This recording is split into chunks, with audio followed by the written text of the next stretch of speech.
everyone! Welcome back to my channel. Ngasise saksanaba lakpane Whispering Woods haiba mafamduda Korao Popi chumi ko. Korao Popi da laibane sige Whispering Woods se chaksanaba dong miyamam da lupa chani lawe sida loina facilities mayam mapi ado mafam sida ko chaksanaba lakpane ngasi do mayam kamay to no do gi ngasi. Yeah!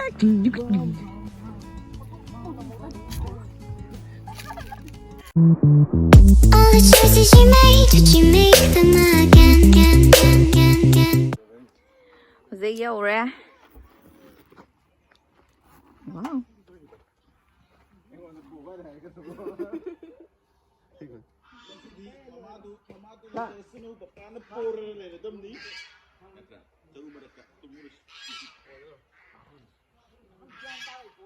Whispering Woods tane kari aning ka to nganu ora male khums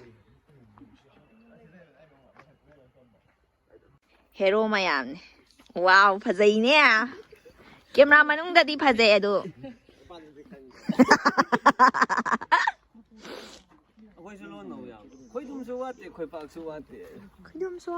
su wate ma angang si ilon Ilon Berna.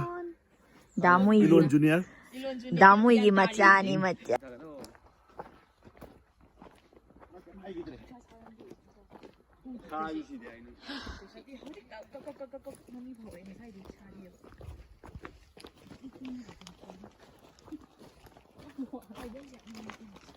Sida mayam lai bi thang mi box ka do.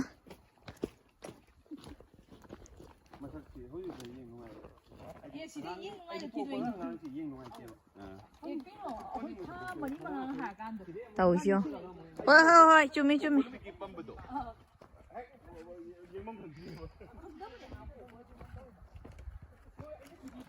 Oh my god. Seriously?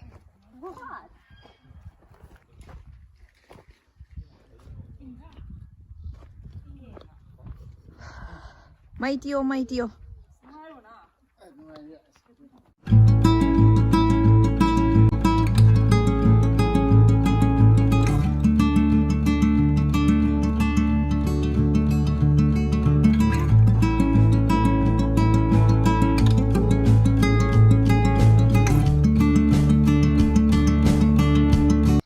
시다네 짝퉁이.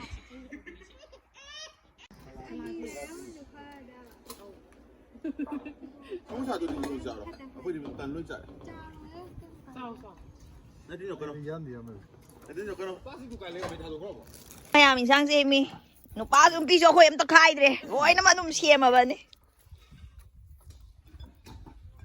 xem hồi giờ nó sẽ định ra hào đâu rồi thì cái nó thao cái cá thằng ở đây sinh nó thùng mà xem hào bữa này wow cái nó khang amu cái mông xí lầm này amu bữa nó hào nè bà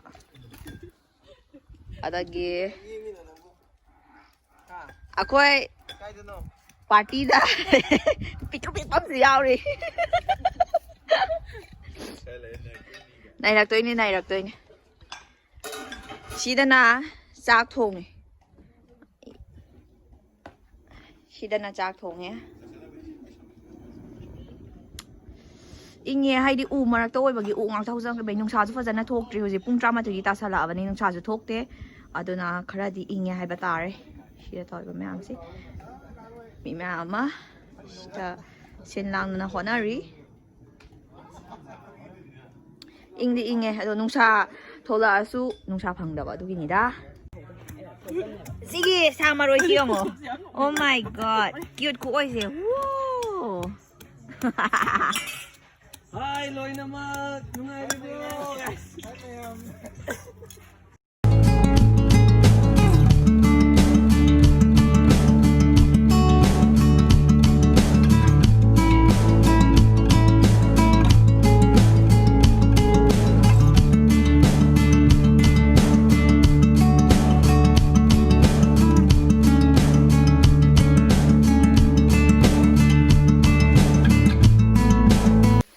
Huzik thao ngầu khật lẽ thao ngầu đấy nó tia thì lâu ngầu rồi ai vậy nè thao giấy đấy Ai nương hàng gì mày làm sao với à đi xôi bà sữa tôi mặc dầu hay bà tải mi em ngồi nhà cô vào đi nè mà đi la đi vào đi anh ní tự nhiên chị đã lấy ra đấy à giảm năng cao và kỳ bấm nhau rồi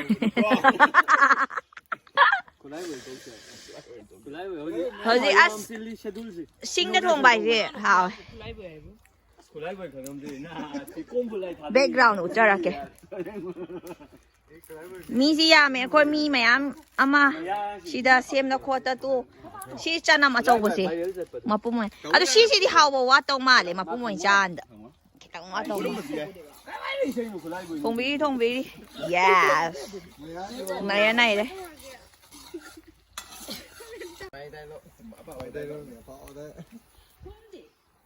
ôi mày mít thục ăn xì đi kiếm nào nằm ra cơ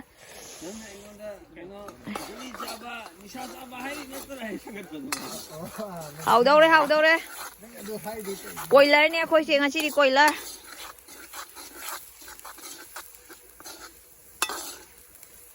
wow này đấy gì mà chẳng màn bao đấy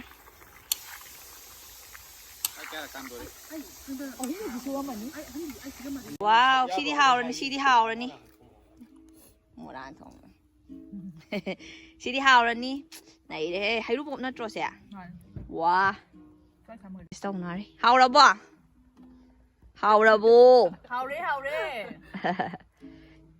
chị cho nó mình yên kỳ giấy gì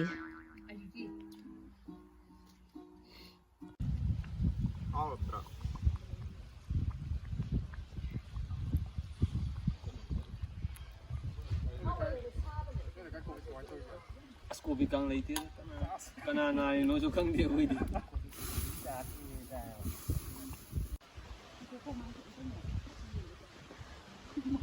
nung shit yam sit le nung shit yam tin shit le inge nung sao đi thôi ado inge mi to pakar su chak chana balak pa ma le ado sum ngak tang koi tho ra si akoi ba si chawra pa ma uchara ge mayam da emoji out hi hello maguli thorak ta namo agi sinong oira male chak chana se mi to su dong phanyam lak nai sida atopa mi myam su chak sana bagila iko sum chorus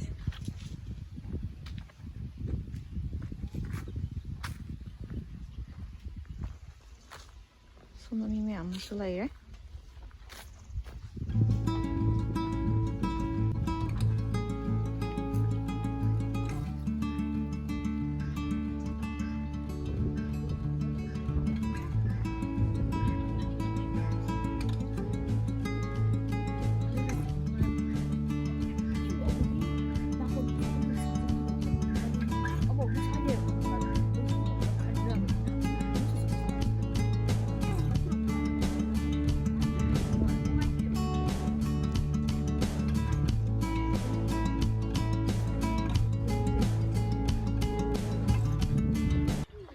sida sangsulai re san loi bagi ma le sige dana ko sangsulai re sida nganu mayam ama ing bagi nusaya ya chupcha laga lai re dan lobuk mayam ama lai gre adana main road tu lai re muri ta balambi main road to sumcha khra ga palen ga ta doi ne ba ko adagi sida khoi chak chana da lai re si mayama sida photo na mi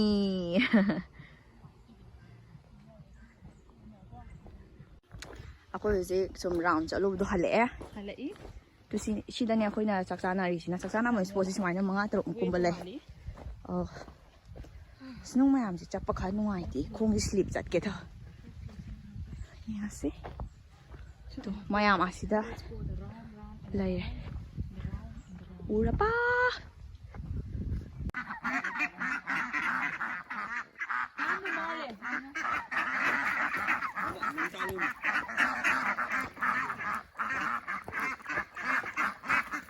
Saro. Oh my God. Hi. Oh. ai.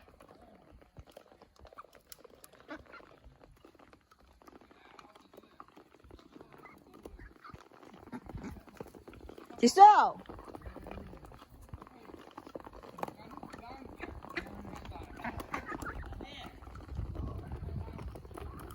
Hi. Kusashi, oh no. broken. I needed a sign. This is a sign that I'm healing. I'm finally healing from you.